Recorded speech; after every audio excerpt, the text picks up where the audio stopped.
हे भोला खोल द मंदिर के किवाड़ हो, चढ़ाइब जल भर गागरी।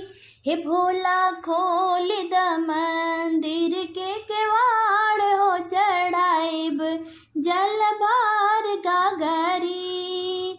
बिंदिया मार करिहा टिकावाया मार करिहा, बिंदिया मार करिहा टिकावाया मार करिहा।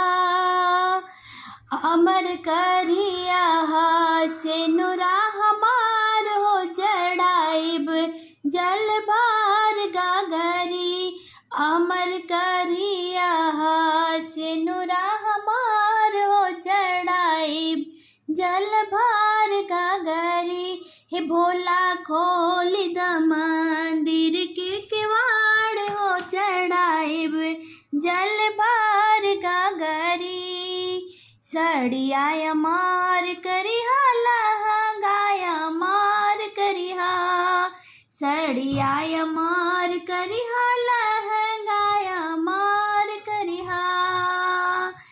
अमर करिहा चुनरी हमार हो, चढ़ाइब बेल पतरी। भोला खोल द मंदिर के किवाड़ हो, चढ़ाइब जल भर गागरी।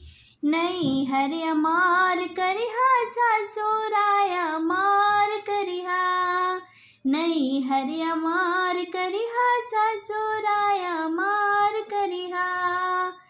अमर करिया ललना हमार हो, चढ़ाइब जल भार गागरी। अमर करिया ललना हमार हो, चढ़ाइब जल भार गागरी। हे भोला खोल द मंदिर के किवाड़ हो, चढ़ाइब जल भार गागरी।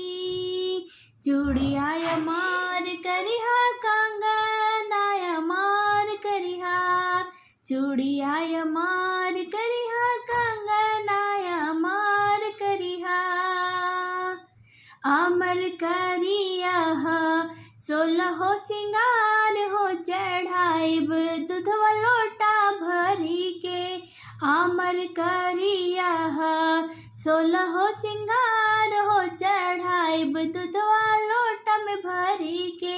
हे भोला खोल द मंदिर के किवाड़ हो, चढ़ाइब जल भार गागरी। पायलया मार करिहा महावरया मार करिहा, पायलया मार करिहा महावरया मार करिहा। अमर करिहा महावर हमार हो, लगाइब चंदन रगड़ी रगाड़े। अमर करिहा महावर हमार हो, लगाइब चंदन रगड़ रगड़।